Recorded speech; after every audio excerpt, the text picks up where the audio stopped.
wabarakatuh. Kelihatannya Ustazah Ning sudah hadir di kamar mandi tapi monggo langsung mawon. Kalau saya nanti tadarus saja. Oh iya. Maaf baru di kamar mandi sebentar ini tadi. Oke, kalau begitu kita langsung tadarus saja ini berhubung kita sudah hadir. Oh ya, ya ini di tengah-tengah kita sudah hadir Bapak Ustadz Haji Abdul Malik Usman MAG.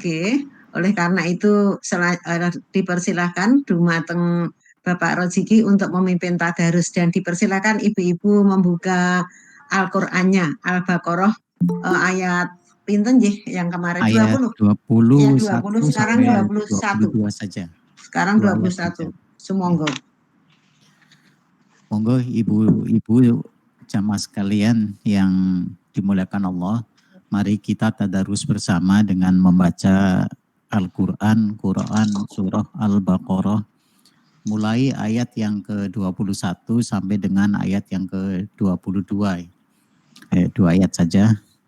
Nanti saya akan bacakan, ibu-ibu berjamaah menyimak ya sambil mengikuti ya, tapi mic-nya tolong dimatikan biar suaranya tidak terputus-putus. Ya, silakan bisa mengikuti tapi mic-nya dimatikan. Ya. Kita mulai. A'udzu billahi minasy syaithanir rajim. Bismillahirrahmanirrahim.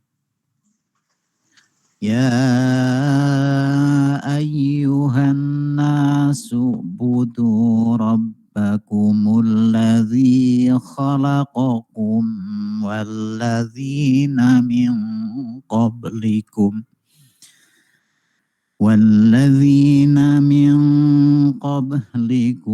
la'allakum tattaqun. Alladzi ja'ala lakumul arda firasyan was samaa'a binaa'a wa anzala minas samaa'i ma'an fa akhraja bihi minas thamarati rizqan lakum fala taj'alu lillahi andada wa antum ta'lamun. Kita ulangi sekali lagi dari atas. Ya ayyuhan nasu ubudu rabbakumul ladzi khalaqakum walladzina min qablikum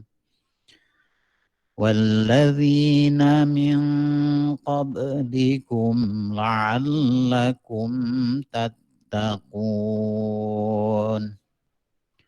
Alladzi ja'ala lakumul arda firasyan was samaa'a binaa'a wa anzala minas samaa'i ma'an fa akhraja bihi minas thamarati rizqan lakum fala taj'alu lillahi andada wa antum ta'lamun. Shadaqallahul azim. Terjemahannya, aku berlindung kepada Allah dari godaan setan yang terkutuk. Dengan menyebut nama Allah yang Maha Pengasih lagi Maha Penyayang. Wahai manusia, sembahlah Tuhanmu yang telah menciptakan kamu dan orang-orang yang sebelum kamu, agar kamu bertakwa. Dialah yang menjadikan bumi sebagai hamparan bagimu dan langit sebagai atap. Dan dialah yang menurunkan air hujan dari langit. Lalu dia hasilkan dengan hujan itu buah-buahan sebagai rezeki untukmu. Karena itu, janganlah kamu mengadakan tandingan-tandingan bagi Allah, padahal kamu mengetahui. Maha benar Allah yang maha agung dengan segala firman-Nya. Jamaah rahimakumullah, pada ayat-ayat yang lalu Allah Subhanahu wa taala menjelaskan kepada kita melalui firman-Nya, yaitu tentang orang-orang yang bertakwa, ya. Kemudian orang-orang yang beriman, orang-orang kafir, dan orang-orang munafik. Pada ayat yang baru saja kita baca, Allah Subhanahu wa taala menerangkan kepada kita semua, kita sebagai manusia, dengan sebuah seruan, ya ayuhan nas, wahai manusia. Jadi artinya kita semua ini seharusnya kita merasa diseru, ya, dengan seruan Allah ini. Untuk apa? U'budullah, ya, u'budu rabbakum, ya. Untuk beribadah kepada Rob kalian. Siapa Rob kalian? Rob kalian dalam ayat ini tidak disebutkan siapa namanya. Tapi di ayat yang lain Allah banyak menjelaskan bahwa Rob kalian itu adalah Allah Subhanahu wa ta'ala. Di sini hanya dijelaskan Rob kalian itu adalah alladzi khalaqakum, yang menciptakan kamu. Jadi yang menciptakan kita itu bukan ibu bapak kita, tapi itu adalah Rob kalian. Rob, Tuhannya kita sekalian. Di samping menciptakan kita, juga menciptakan orang-orang yang sebelum kita. Walladzina min qablikum. Jadi orang-orang sebelum kita itu juga diciptakan oleh Allah Subhanahu wa taala. Sejak Nabi Adam alaihissalam sampai dengan umatnya Nabi Isa alaihissalam, dan sekarang ini umat Nabi Muhammad SAW, bahkan sampai akhir zaman nanti, itu semuanya diciptakan oleh Allah Subhanahu wa taala. Tujuannya untuk apa? Tujuannya adalah la'allakum tattaqun. Jadi kita menyembah Allah Subhanahu wa taala itu untuk mencapai derajat takwa, mencapai derajat muttaqin, derajat yang tertinggi. Jadi sekali lagi kita diseru oleh ayat ini, ya, bukan hanya kita tapi seluruh umat manusia itu disuruh untuk menyembah Allah Subhanahu wa taala dalam rangka mencapai derajat muttaqin. Kemudian Allah itu juga bukan hanya yang menciptakan kita sekalian, tapi di dalam ayat ini disebutkan alladzi ja'ala lakumul arda firasya was samaa'a binaa'a. Jadi dia menjadikan bumi sebagai hamparan dan langit sebagai atap. Ya, itu salah satu atau penjelasan tentang Tuhan kita itu siapa, ya. Tadi diantaranya sudah disebutkan yang menciptakan kita dan orang-orang sebelum kita. Ya. Disebutkan juga dialah yang menjadikan bumi sebagai hamparan dan langit sebagai atap. Ya. Kemudian juga wa anzala minas samai, dan dialah menurunkan air hujan dari langitnya. Jadi yang menurunkan air hujan pastilah Allah Subhanahu wa taala. Menurunkan ataupun menghentikan air hujan dari langit itu kewenangan Allah Subhanahu wa taala. Tidak ada orang lain yang bisa menjadikannya hujan atau menjadikannya tidak hujan.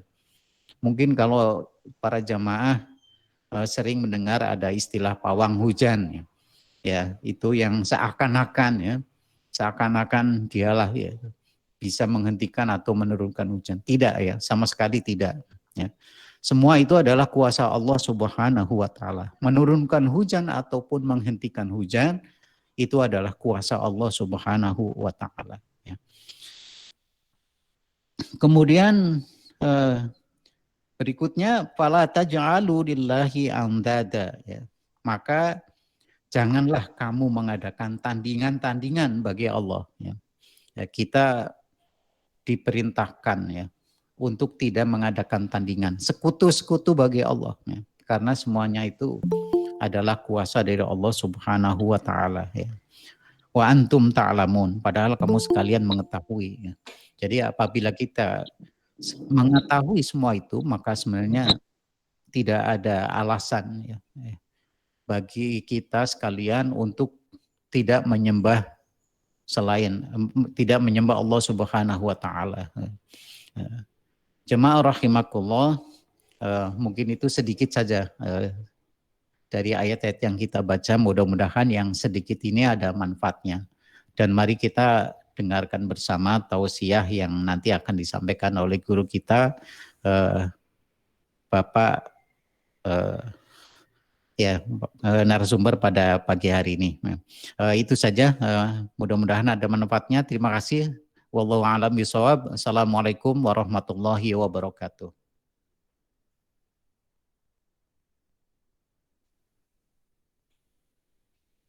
Ya. Saya kembalikan ke Alhamdulillah. pembawa Nggih. acara. Monggo Bu Sakit. Nggih.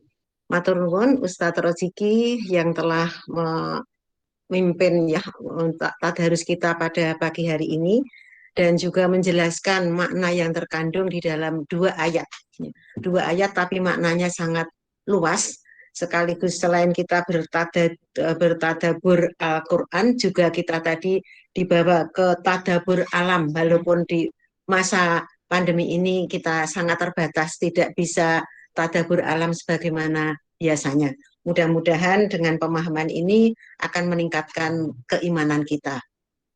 Bapak Ibu sekalian, marilah selanjutnya kita simak bersama pengajian atau tausiah yang akan disampaikan oleh beliau Ustadz Haji Abdul Malik Usman MAG yang telah hadir di tengah-tengah kita sejak tadi. Sumangga Bapak Abdul Malik dipersilahkan.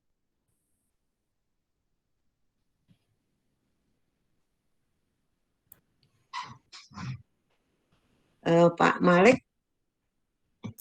Ya. Assalamualaikum. Ya ini sudah. Assalamualaikum warahmatullahi wabarakatuh. Waalaikumsalam warahmatullahi wabarakatuh. Videonya nggak bisa ya Pak? Ya, nyambung enggak nih? Nyambung, iya nyambung. Tetapi Bapak tidak nampak. Mestinya nampak ya. Nanti saya tampakkan. Iya, huruf A. Nggak apa-apa Pak. Videonya yang tidak bisa nampak. Tetapi suara Bapak jelas. Ini saya sudah di video ini, tapi nggak bisa ya, nggak masuk. Sudah nampak. Oh sudah ya. Oh yang di tempat saya yang nggak nampak. Jadi semoga Pak dipersilahkan. Assalamualaikum warahmatullahi wabarakatuh. Waalaikumsalam warahmatullahi wabarakatuh. Bismillahirrahmanirrahim. Alhamdulillahi wahdah. Walladzi anzala as-sakinata fi qulubil mu'minin liyazdadu imanan ma'a imanihim. Wassalatu wassalamu ala Rasulillah Muhammad ibn Abdillah wa ala alihi wa sahbihi wa man ittaba'a huda wa sunnatahu ila yaumil qiyamah. Amma ba'd.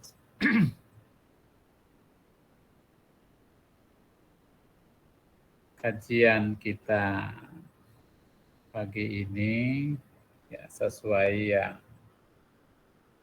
tertera di undangan atau pengumuman tentang Al-Quranul Karim sebagai syifa dan sebagai rahmah. Ya.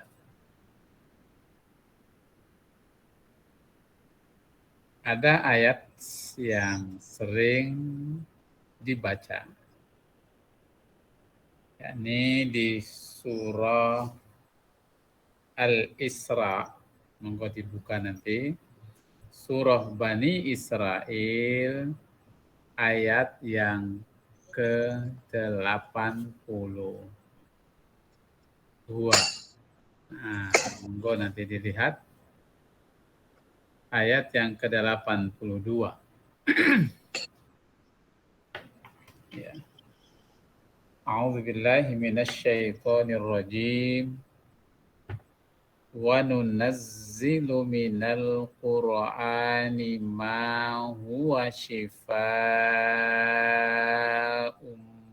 wa rahmatul lil mu'minina wa la yaziduz zalimina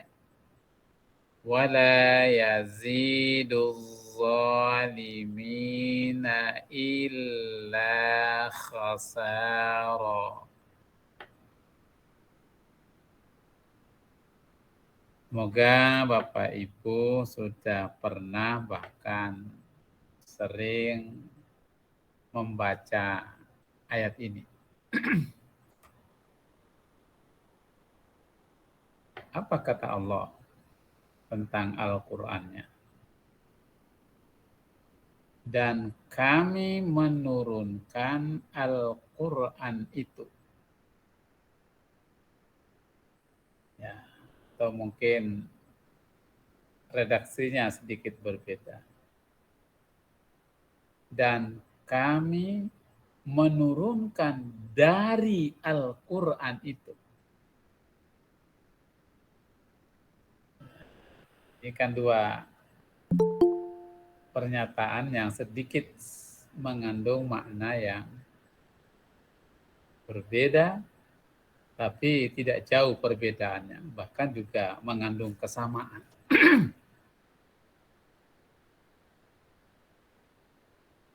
Ma huwa syifa. Apa-apa yang mengandung asyifa. Ya. Syifa ini kemudian diterjemahkan dengan obat, penyembuh, warahmah, dan kasih sayang. Sudah menjadi bahasa Indonesia, rahmat. Nah, monggo nanti dilihat terjemahannya. Nah, khusus rahmat ini, atau khusus sifat dan rahmat ini, lil mu'minin, bagi orang-orang beriman. Wala yaziduz zalimina, dan tidak ada penambahan sedikit pun kepada orang-orang zalim itu, illa khasar, kecuali kerugian. Jadi mereka orang-orang zalim ini ya, mengalami kerugian ya, karena tidak memperoleh obat penawar dan rahmat yang dihadirkan Allah kepada mereka melalui Al-Quranul Karim. Jelas ya Bu? Nih. Ya. Sekarang kita mencoba mengulas secara singkat ya, dua kata kunci pada ayat ini, yakni syifa dan rahmah. Secara bahasa, syifa itu obat penyembuh.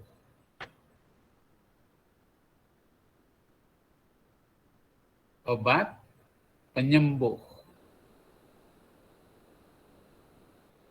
Ada satu riwayat yang ini populer juga riwayat.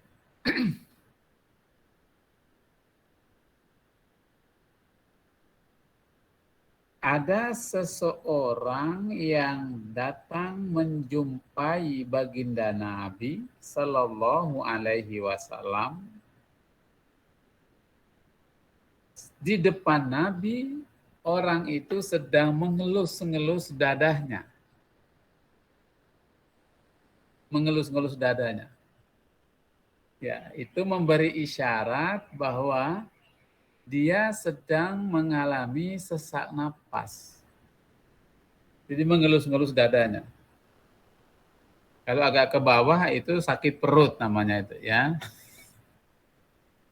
Tapi ini mengelus-ngelus dada. Itu isyarat dia sesak napas.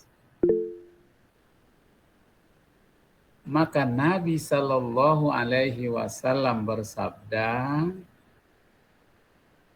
hendaklah engkau membaca Al-Quran. Masya Allah. Hendaklah engkau membaca Al-Quran.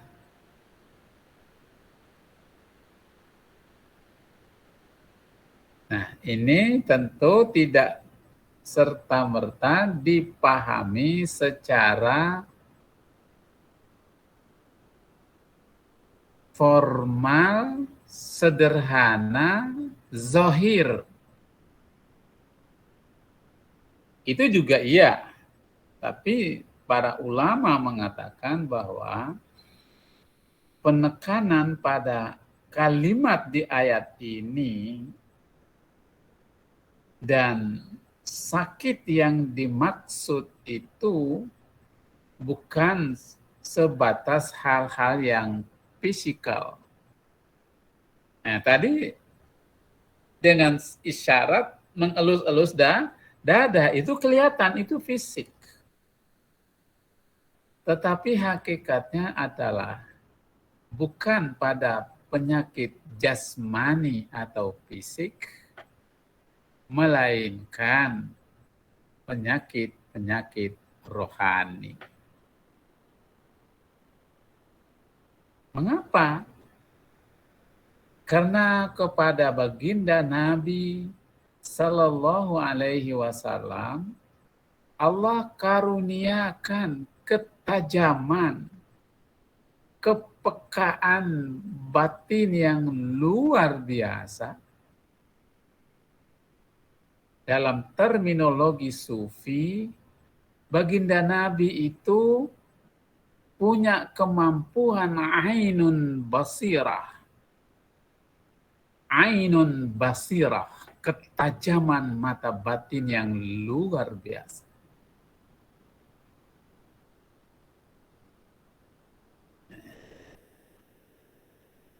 Sehingga Nabi bisa sesingkat itu, sesaat itu pun refleks, tahu bahwa orang yang datang sambil mengelus dada di depan Nabi ini memang orang ini sedang mengidap penyakit jiwa. Sedang mengidap penyakit-penyakit hati.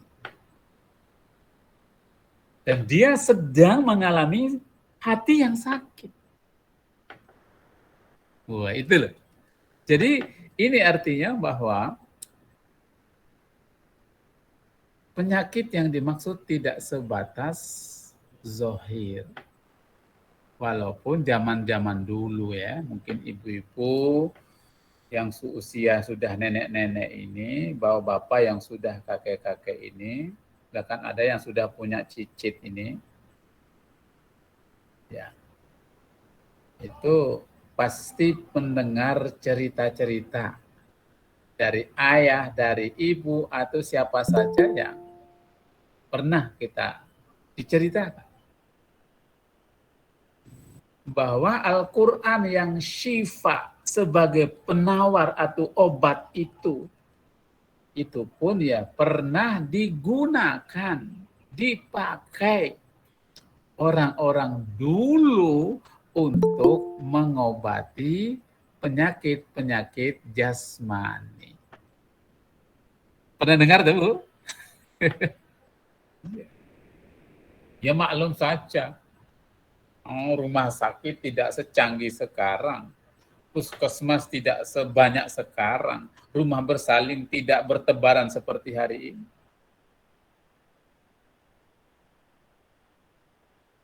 Dulu itu susah sekali. Cerita mengatakan bahwa ada ibu, maaf, yang memang pada saat menjelang,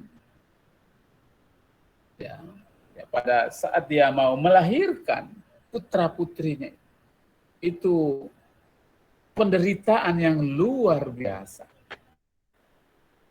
Tidak ada yang menolong, sudah puskesmas juga belum ada tadi saya sebut. Lalu datanglah orang yang dipandang alim, lalu membacakan beberapa kalimat thayyibah yang dikutip dari ayat-ayat suci Al-Quran. Itu isyarat untuk memohon kepada Allah atas kuasa Allah. Segala penyakit fisik dan penyakit rohani, terutama yang sedang menderita ini, diberi kemudahan untuk sampai pada melahirkannya. Karena Allah pun berjanji di dalam firman-Nya bahwa Allah yang menciptakan manusia sampai kepada prosesnya sampai ibu itu hamil, dan Allah beri jalan kemudahan pada saat melahirkan. Nah, itu kembalinya kepada Allah dengan dasar iman pada Allah. Karena situasi saat itu memang seperti itu. Tapi sekali lagi, syifa yang kita kaji ini lebih menekankan pada aspek penyakit-penyakit batin. Ini sebagian banyak ulama dan ahli tafsir memahaminya seperti ini.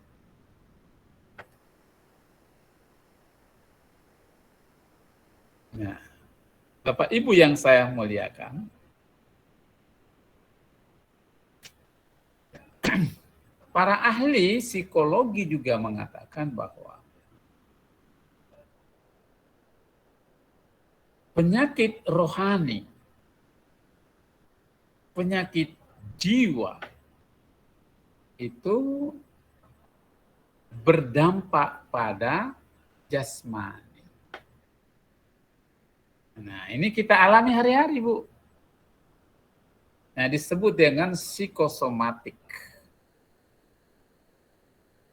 Ya, kalau ibu, bapak sedang gelisah, sedang was-was, sedang khawatir, sedang sedih, karena anak, karena cucu, dan ada masalah lain menyertainya. Ini kan jiwa ini. Tapi itu berdampak pada jasmani kita. Tidur menjadi tidak nyenyak, makan pun menjadi kurang gairah. Akhirnya imunnya turun, gitu, ya. Imunitasnya menjadi menurun, ya akhirnya jadi sakit benar secara fisik. Padahal itu awalnya adalah penyakit hati, penyakit di dalam jiwa. Nah, ini para ahli mengatakan seperti itu. Jadi sekali lagi, ya, para ahli tasawuf mengatakan orang yang mengalami penyakit rohani atau jiwa atau batin itu menyiratkan pesan bahwa ada ketidakseimbangan. Ada ketidakseimbangan jiwa atau rohani. Iya. Nah, nanti satu ketika kita perlu latihan keseimbangan itu. Ya, Karena itu seorang sufi Hasan al-Bisr mengatakan bahwa Allah Subhanahu wa taala menjadikan Al-Qur'an itu obat bagi penyakit-penyakit hati. Nah, kita perlu tahu memang apa saja yang disebut dengan penyakit-penyakit hati itu sehingga Quran itu hadir sebagai syifa. Dan bagaimana caranya yang tepat memperlakukan Al-Quran itu sehingga berujung menjadi penyembuh atau obat atau syifa. Nah, ini kembali persoalan cara beraudensi dengan Al-Quran. Ya. Beberapa yang sisa saya sampaikan secara singkat. Ada yang menyebut penyakit-penyakit yang bersarang di dalam dada itu adalah keraguan-raguan, kebimbangan batin. Ini bisa menghinggapi siapa saja. Jangan dikira orang sekelas kita ini tidak pernah ngalami, enggak. Kapan saja, sewaktu-waktu. Itu. Apa itu? Bisa saja ya, penyakit itu kikir. Kikir itu sinyal bahwa yang bersangkutan itu hatinya sedang sakit. Masya Allah. Kita tidak menyadari bahwa kita mungkin pernah mengalami dan pernah melakukan seperti itu. Jadi hati kita terbetik seperti itu. Ya. Nah, karena itu banyak ayat yang Allah sebut di dalam Al-Quran terkait dengan akibat dari sifat dan penyakit kikir ini. Yakni hidupnya di tengah kelimpahan karunia harta benda, tetapi tidak sakinah, tidak nyaman, tidak enjoy, dan macam-macam. Karena ada kikir di dalam dadanya itu. Ada iri. Iri. Ya, tentu iri terhadap orang lain. Yang kebetulan orang lain itu memperoleh kelimpahan karunia dalam makna luas. Kemudahan karir, kesuksesan, kelapangan rezeki, dan banyak sekali karunia-karunia lain menyertainya. Lalu kita kemudian merasa sakit atas capaian yang mereka peroleh, dan itu karunia Allah. Dari kacamata iman itu adalah karunia Allah. Lalu kita iri. Sesungguhnya kata para ahli, kita sedang iri kepada Allah Subhanahu wa taala. Subhanallah. Ya. Kita sedang iri kepada Allah Subhanahu. Kita tidak ridho Allah memberi kelebihan kepada orang itu. Gitu. Dengan husnuzan mestinya. Jadi karena itu iri itu tidak boleh. Itu salah satu dari penyakit jiwa yang memang luar biasa. Itu bagaikan benalu. Maka di dalam kajian nafsiologi itu iri ini, kikir ini, dengki ini termasuk nafsioparasit. Parasit jiwa. Nah, kalau saya ngomong kata parasit di depan ahli pertanian tuh langsung tahu gitu. Ada pohon jenis tumbuhan yang tumbuh di pohon lain. Bersamaan itu. Sesungguhnya pohon itu numpang hidup, makan, mengisap dari pohon yang dia tumpangi. Nah, itu namanya benalu. Apa artinya? Dia akan menggerogoti kebaikan dan keberkahan pada orang. Nah, karena itu Nabi bersabda, "Iyyakum wal hasad, fa innal hasada ta'kulul hasanat kama ta'kulun narul hatab." Masya Allah. Hati-hati loh kamu dengan penyakit iri, dengki itu. Dia itu benalu, akan memakan dan menghisap habis kebaikan amalmu. Iya, bagaikan api berkobar melahap kayu bakar. Wah, itu. Sekali lagi, ini penyakit yang bersarang di dalam hati. Tamak, rakus. Ya Allah, ini fenomena di masyarakat kita hari ini. Kalau kita bicara tentang rakus, itu skopnya luas sekali. Ada yang rakus dengan harta. Sehingga berbagai jalan, jalur, pintu-pintu untuk bisa mengakses harta itu dia manfaatkan semuanya. Tanpa mempertimbangkan halal haram. Tanpa mempertimbangkan baik dan buruk. Yang penting dapat. Nah, ini namanya tamak. Tapi kalau kita bekerja keras, tidak tamak, tapi juga dengan berbagai pintu rezeki itu masuk, itu beda, itu bukan tamak. Itu pintu-pintu karunia yang kita minta kepada Allah. Allahumma ftah alaina abwabar rizqa. Minta ya Allah, bukakan untuk kami pintu rizki. Wah, itu boleh. Tapi bukan dorongan sarakah atau tamak. Sehingga kesempatan buat orang lain itu seperti tertutup. Nah, itu tamak. Tamak meraih kekuasaan tanpa mengindahkan cara yang etis dan cara yang bermoral.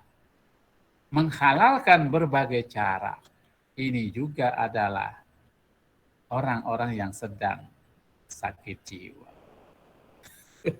Jadi kalau kita pakai kacamata Quran dan Sufi, ya Allah, di masyarakat kita ini banyak sekali orang-orang yang sedang sakit. Ya, itu. Jadi gak ada rasa syukurnya. Masya Allah. Nah, itu gambaran tentang tamak. Maka pernah mungkin di pengajian kita, saya pernah bercerita tentang the tooth of Midas. The tooth of Midas. Sentuhan Raja Midas. Mungkin Bu Syakir masih ingat ya. Ini cerita anekdot, tapi pesan moralnya bagus sekali. Jadi si Midas ini hidup di sebuah zaman dan dia punya keinginan yang luar biasa menjadi orang terkaya di negerinya, terkaya di zamannya. Sudah ke sana kemari, macam-macam, tidak ketemu, tidak bisa. Akhirnya dengan berbagai cara, yang penting impiannya terwujud, ketemu seseorang, lalu seseorang mengatakan bahwa coba kamu pergi bertapa di tempat ini. Nah, suruh bertapa. Bertapa, lalu dia bertapa. Cerita singkatnya, dia bertapa lama, lalu bertemu dengan dewa. Ada kutip ya, Tuhan lah kira-kira. Bertemu dengan dewa, yang dia yakini dewa itulah yang menjadi sumber limpahan karunia rezeki supaya dia cepat mungkin jadi orang terkaya di negerinya. Akhirnya, singkat cerita juga, dewa merestui keinginan Midas itu dengan catatan bahwa dalam waktu singkat Anda bisa menjadi kaya raya di negerimu dan di zamanmu karena saya sudah merestui barang apa saja, benda apa saja yang ketika kamu menyentuhnya itu berubah menjadi emas. Berubah menjadi emas. Dan memang fakta bahwa emas itu benda terkaya harganya, bernilai.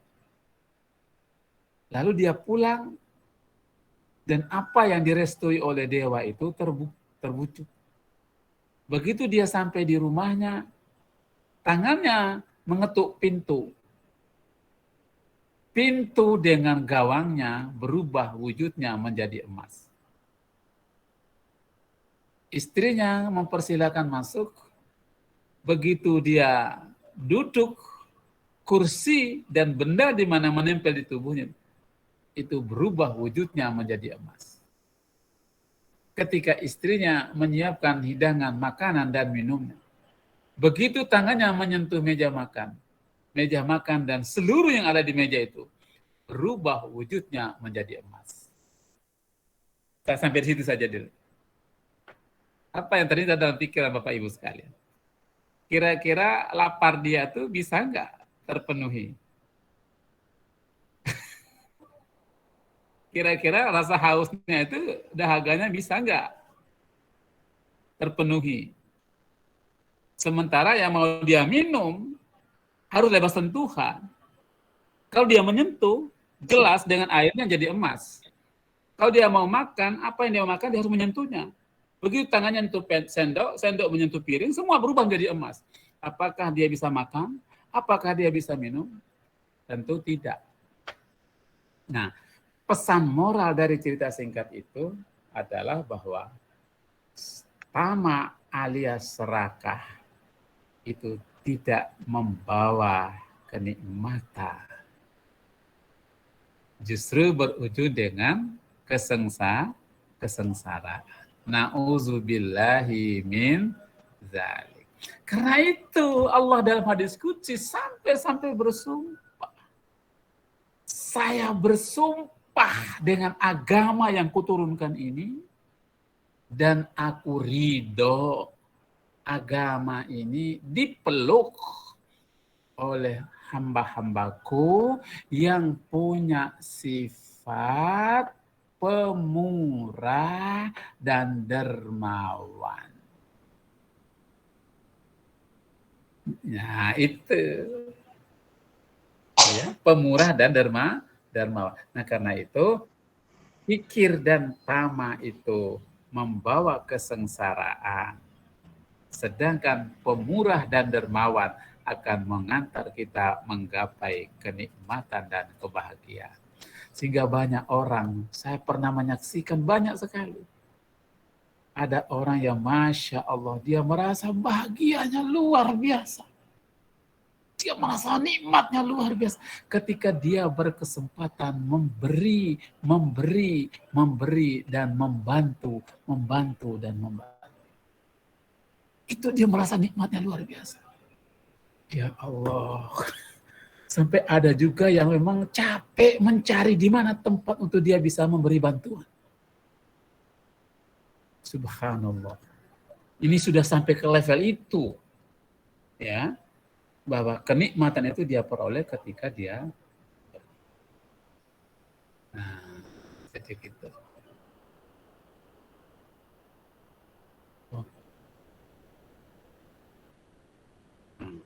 Jadi itu yang dimaksud oleh kalimat yang sering kita baca tentang syifa, yaitu penyakit. Masih banyak lagi nanti bisa dibahas, mungkin perlu disempurnakan. Dan yang terakhir adalah rahmah. Nah, apa itu rahmat? Kalau saya buka Kamus Lisanul Arab, rahmat itu ar-ruqqah wa ta'atuf, yakni kelembutan, kasih sayang yang disertai dengan perasaan peduli. Itu namanya rahmat. Jadi merasa iba terhadap pihak lain yang tidak berdaya, itu rahmat. Sehingga muncul perasaan mengasihi. Nah, Al-Quran itu dan dari bersama Al-Quran itu, Allah menyebut itu ada rahmat. Itu artinya apa? Allah sesungguhnya merasa iba, merasa amat sangat cinta dan kasih kepada hamba-hambanya yang beriman. Allah ingin mereka itu selamat dan bahagia hidup dunia dan akhir. Makanya bersama Al-Quran itu Allah hadirkan rahmat. Nah, gimana caranya supaya kita hari-hari bersama Al-Quran ini memperoleh rahmat? Nah, banyak sekali kita jumpa dalam Al-Quran itu. Antara lain ayat yang sering kita dengar adalah A'udzubillahi minasyaitonirrajim. Ya. Di ayat yang sering saya baca. Wa idza quri'al Qur'an fastami'u lahu wa ansitu la'allakum turhamun. Kalimat terakhir itu, semoga Anda memperoleh limpahan rahmat. Gimana caranya? Wa idza quri'al Qur'an fastami'u lah. Hendaklah engkau bersiap diri dengan sikap sempurna mendengarkannya.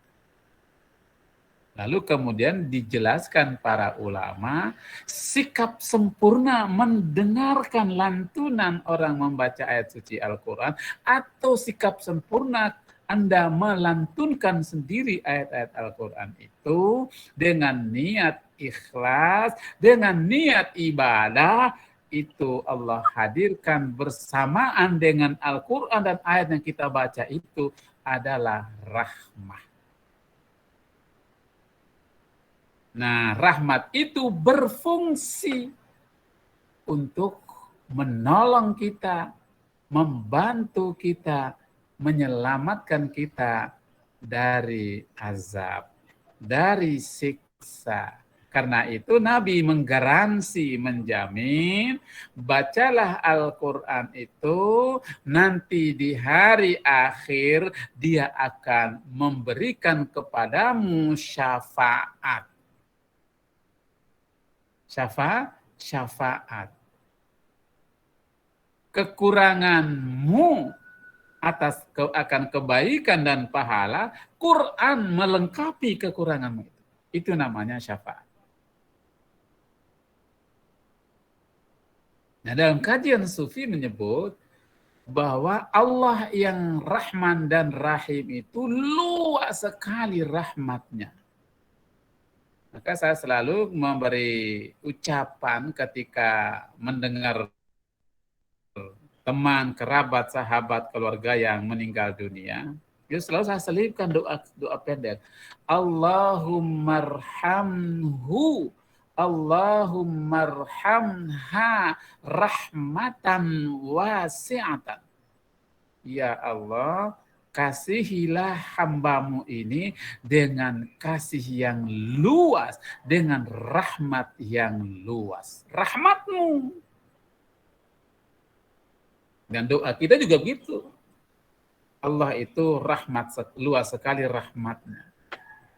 Dan luasnya rahmat dan kasih sayang Allah itu melampaui keinginan Allah menyiksa dan memurka hambanya.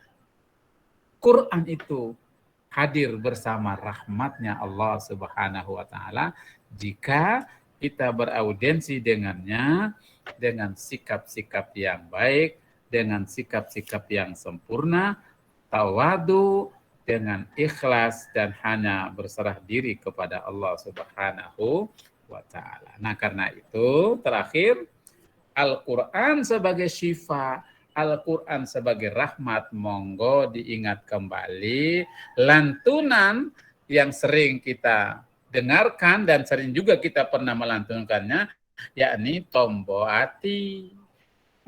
Nah, Ibu Sakir masih ingat betul ini? Ya, Tombo Ati. Nah, sebenarnya Tombo Ati ini awal mulanya adalah lantunan yang dibuat oleh seorang sufi yang bernama Syekh Zainuddin bin Ali Al-Mi'bari Al-Malibari. Al-Malibari itu dari Melabar. Nah, kalau sekarang kita buka peta itu namanya Melabar, ya, daerah sekitar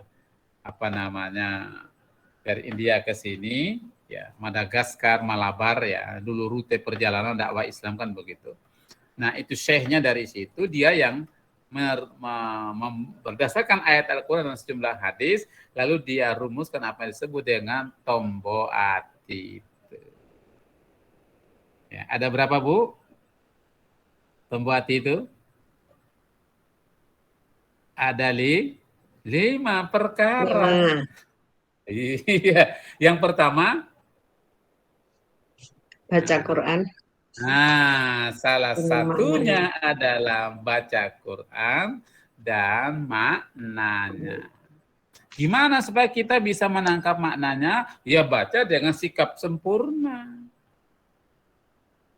Karena itu dituntun kita ketika akan membaca Al-Quran, ingin memperoleh rahmat dari Al-Quran, memperoleh pencerahan ilmu dari Al-Quran, kita diajarkan membaca Allahumma ftah alaina futuhal arifin. Mohon agar Allah bukakan pintu-pintu pemahaman yang baik. Nah, dan doa-doa lain yang berkaitan dengan Al-Quran. Nah, ini tuntunan untuk mengantar Allahumma ftah apa, Ustadz? Allahumma ftah alayya, kalau saya sendiri, alayya, kalau kita rame-rame, alayna, atau Allahumma ftah li, Allahumma ftah lana, juga boleh pakai alayna, alayya, lana, li juga boleh. Allahumma ftah li, atau Allahumma ftah lana, atau Allahumma ftah alayya, atau alayna. Futuha al-arifin. Arif itu artinya orang yang luas pengetahuan. Tidak hanya di otaknya, tapi juga pengetahuan terkait dengan pencerahan ruhiyah. Nah, itu kan di antara doa pendek yang biasa kita lakukan dan berbagai macam doa lain. Nah, karena itu Ibu-ibu sekalian, Bapak yang saya muliakan, memang kita ini selama menjadi manusia itu potensial bahwa kita bisa mengidap penyakit-penyakit batin itu. Dan penyakit-penyakit batin yang menghinggapi kita itu bukan datang dari orang lain. Ya, sekali lagi, penyakit-penyakit yang kita alami itu bukannya berasal dari orang lain, tapi itu murni berasal dari diri kita sendiri, murni akibat dari perilaku dan perbuatan kita sendiri. Monggo Ibu Bu Sakir dan teman-teman buka kembali surah Al-Mutaffifin. Catat. Surah Al-Mutaffifin. Ya, Al-Mutaffifin ayat yang 14 ya, monggo dibuka. Pendek ayat itu. Kalla bal rana ala qulubihim ma kanu yaksibun. Apa kata Allah? Sekali-kali tidak, itu akan tetapi pasti akibat ulah perbuatan mereka itu hatinya menjadi sakit, jadi kotor, jadi korbannya. Jadi itu artinya bahwa penyakit-penyakit pada hati itu akibat dari ulah yang bersangkut. Hati menjadi terang, juga kita yang meneranginya. Hati menjadi gelap, kita juga yang membuatnya menjadi gelap. Dia sehat, kita yang membuatnya jadi sehat. Dan hati sakit, kitalah yang berakibat dia menjadi sakit. Karena itu, mari kita posisikan Quran sebagai syifa, sebagai obat. Ya, jika kita sikapi dalam audiensi kita dengan Quran, dengan sikap-sikap sempurna yang tadi sudah saya sampaikan. Demikian, sadaqallahul azim.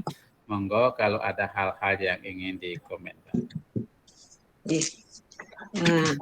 Alhamdulillah, bagus sekali dan sangat mengena di hati kita semuanya, Bapak Ibu sekalian.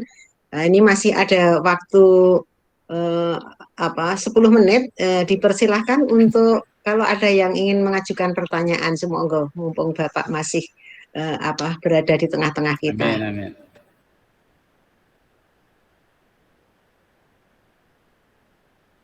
Monggo Bapak Ibu.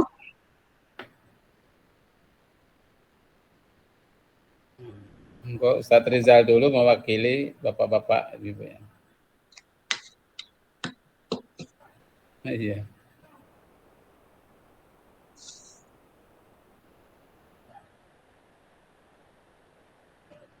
Ya, atau Bu Syakir ya berinisiatif mewakili. Ya.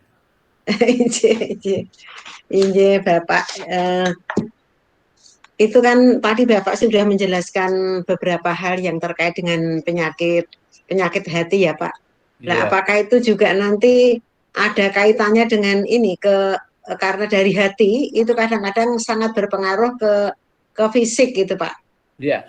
Ya, kemudian itu yang pertama. Kemudian yang kedua, bagaimana halnya dengan ini sampai sekarang pun masih ada orang-orang yang percaya bahwa dengan meminta obat ya, pemahamannya itu meminta obat karena Quran itu bisa dijadikan obat. Kemudian ayat-ayat tertentu itu kemudian dibaca, dibakar, kemudian ini diminum.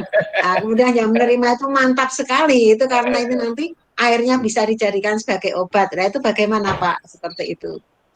Ya, terima kasih. Jadi tadi sudah saya singgung singkat bahwa penyakit yang menghinggapi hati atau rohani kita sebagai manusia itu bisa berdampak pada menurunnya fisik kita. Jadi ada dampak ke fisik. Tadi saya contoh, kalau gelisah, kalau bla bla bla bla menjadi tidur tidak nyenyak, makan tidak semangat, tidak selera. Akhirnya apa? Imunitasnya menurun. Akhirnya fisik jadi sakit. itu korelasinya ya. Nah, tetapi yang tadi yang kedua, tadi juga saya singgung dulu. Nah, zaman dulu ketika belum ada rumah sakit, belum ada dokter ahli, belum ada macam-macam secanggih hari ini, ya memang orang-orang dulu itu ya kalau sakitnya fisik. Ya, tapi kemudian minta obat kepada orang yang dianggap lebih tahu, alim. Lalu orang alim itu dengan cara yang dia pahami, dia ambil potongan-potongan ayat suci Al-Quran, lalu dia tulis di piring warna putih, lalu kemudian dituangkan air sampai kepada tinta yang di piring putih tadi itu hilang, berubah dan bercampur dengan air, lalu airnya itu diminum, diyakini sebagai syifa atau sebagai obat. Ya, ini satu-satu. Atau mungkin dalam bentuk tulisan kertas dicelupkan atau semacamnya. Nah, ini kalau dilihat secara kasat mata, ini kan sama juga dengan praktek pedukunan. Kan gitu ya, praktek pedukunan. Ya. Nah, gimana caranya supaya kita terhindar dari jebakan-jebakan syirik? Wah, ini hati-hati. Nah, supaya tidak syirik, kita berangkatnya dari keyakinan bahwa yang menyembuhkan itu bukan tulisannya itu. Yang menjadikan sembuh itu atau obat itu bukan pada airnya, tapi pada kekuatan di balik air itu, yakni Allah Subhanahu wa Ta'ala. Nah, kalau kita bergantung ke sana, itu tidak termasuk kategori syirik. Tapi kalau meyakini tulisan itulah yang bikin saya sembuh, air itu yang bikin saya sembuh, nah ini syirik namanya. Jadi sama juga. Sekarang kita sakit, kita ke dokter. Dokter juga menulis resep. Resep itu dikeluar ke apotek, kita ambil obat sesuai dengan petunjuk dokter itu. Lalu kemudian kita yakin bahwa kita akan sembuh dengan obat ini juga masuk dalam kategori syirik, walaupun levelnya kecil. Karena mengabaikan Allah Subhanahu wa Ta'ala sebagai syifaun, syafiun. Allah itu satu-satunya asy-syafi, yang maha menyembuhkan. La syifaa illa syifa, syifaan la yughadiru saqaman. Jadi hakikatnya adalah semua itu atas izin Allah. Jadi ustadz, ulama, kiai, orang pintar itu hakikatnya adalah ikhtiar, bisa dengan doa. Nah, itu yang bisa saya jawab, Bu Syakir. Ya. Jadi itu intinya doanya itu aja yang menentukan sembuh itu kata Allah. Jadi makanya doa nabi-nabi itu diantaranya adalah ya Allah, ya saya ini sakit, Engkau yang menguji saya sakit dan Engkau lah yang akan menyembuhkan. Fahuwa yashfin, fa idza maridtu fahuwa yashfin. Maka kita kalau sakit, kita tidur, itu jangan lupa Bu, doa pendek. Ya Allah, Engkau yang bikin saya sakit. Dan aku yakin Engkau dan di sisimu, di genggamanmu itu syifa, obat penyembuhnya. Bisa lewat dokter atau bisa lewat jalan yang lain. Sejauh jalan itu dibenarkan menurut Islam. Ngoten, Bu. Terima kasih Bapak atas penjelasannya. Semakin kita menjadi dong mana yang benar dalam kita itu memahami Al-Quran sebagai sifat tadi. Nah, jadi mudah-mudahan dengan ceramah ataupun tausiah dari Bapak tadi itu mendorong kita semua memperbanyak bersyukur kepada Allah, ya, menjauhkan dari sifat kikir, iri, dan juga tamak agar jiwa kita itu sehat. Kemudian juga selalu tawakal kepada Allah serta memperbanyak membaca Al-Quran dan memahami maknanya. Terima kasih atas motivasinya yang luar biasa.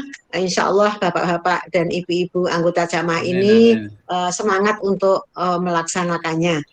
Amin, amin.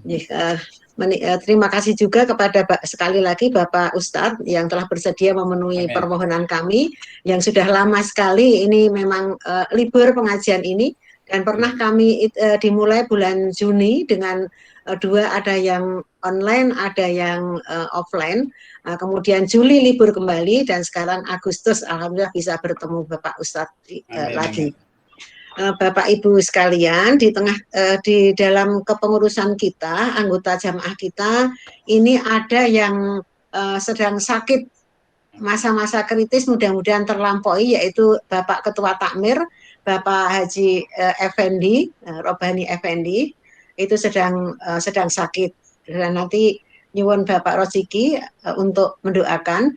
Dan juga ada yang dipanggil menghadap Allah, yaitu mantan takmir sebelum Bapak Roziki, takmirnya yaitu Bapak Haji Hariwarso, meninggal di Ponorogo. Ada juga yang ada di Kuatul Islam, dekat Kuatul Islam itu juga ada Ibu Sukirjo. Nanti kita doakan bersama Bapak Effendi agar segera melampaui masa kritisnya dan diberikan kesembuhan, dan juga doa kepada Bapak Hariwarso. Kami persilah Pak Hariwarso dan Ibu Sukirjo ya, kami persilahkan kepada Bapak Roziki untuk memimpin doa ini Bapak. A'udzu billahi minasyaitonir rajim. Bismillahirrahmanirrahim. Alhamdulillahirabbil alamin. Hamdan syakirin, hamdan na'imin. Hamdan yuafi ni'amahu wa yukafi majidah. Ya Rabbana lakal hamdu kama yanbaghi li jalali wajhika wa 'azimi sultanik. Allahumma salli ala Muhammad wa ala ali Muhammad. Allahumma Rabbana adhibil ba'sa ishfi anta syafi la shifaa illa shifauka shifaa la yughadiru saqama. Allahumma Rabbana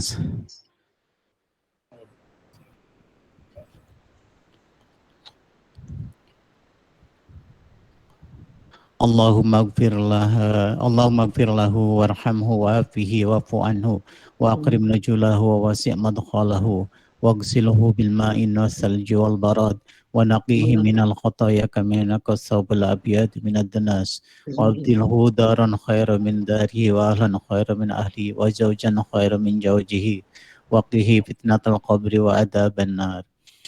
Allahumma Rabbana hab lana min azwajina wa dhurriyyatina qurrata a'yun waj'alna lil muttaqina imama. Allahumma ighfir lil muslimina wal muslimat wal mu'minina wal mu'minat al ahya'i minhum wal amwat innaka sami'un qaribun mujibud da'wat ya qadiyal hajat. Rabbana atina fid dunya hasanah wa fil akhirati hasanah wa qina adzabannar wa adkhilnal jannata ma'al abrar ya azizu ya ghaffar ya rabbal alamin. Wa sallallahu ala sayyidina Muhammadin nabiyil ummi wa ala alihi wa sahbihi wasallim. Subhana rabbika rabbil izzati amma yasifun wa salamun alal mursalin walhamdulillahi rabbil alamin. Assalamualaikum warahmatullahi wabarakatuh. Waalaikumsalam warahmatullahi wabarakatuh. Ya, Bapak Ibu sekalian, demikian tadi telah kita baca doa bersama. Insya Allah kita memiliki kedekatan kepada Allah, doa-doa kita akan dikabulkan oleh Allah. Marilah Bapak-Bapak Ibu-Ibu sekalian, pengajian kita pada hari ini, pagi hari ini kita akhiri, dan Ahad yang akan datang tetap kami harapkan kehadiran Bapak-Bapak dan Ibu-Ibu sekalian. Mari kita akhiri dengan ucapan doa sebagaimana biasa. Bismillah, alhamdulillahirabbil alamin. Subhanakallahumma wa bihamdika asyhadu alla ilaha illa anta astaghfiruka wa atubu ilaik.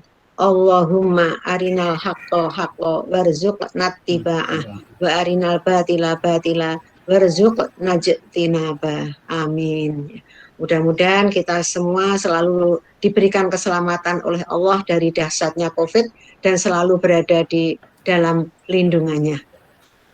Sekali lagi kita tutup dengan hamdalah, dan saya sebagai pembawa acara pada hari ini kalau ada kurang dan salah mesti ada, oleh karena itu mohon maaf. Nasrul minallah wa fa'un qarib, Bapak Syirul Mukminin. Wassalamualaikum warahmatullahi wabarakatuh. Waalaikumsalam. Alhamdulillahirabbil alamin.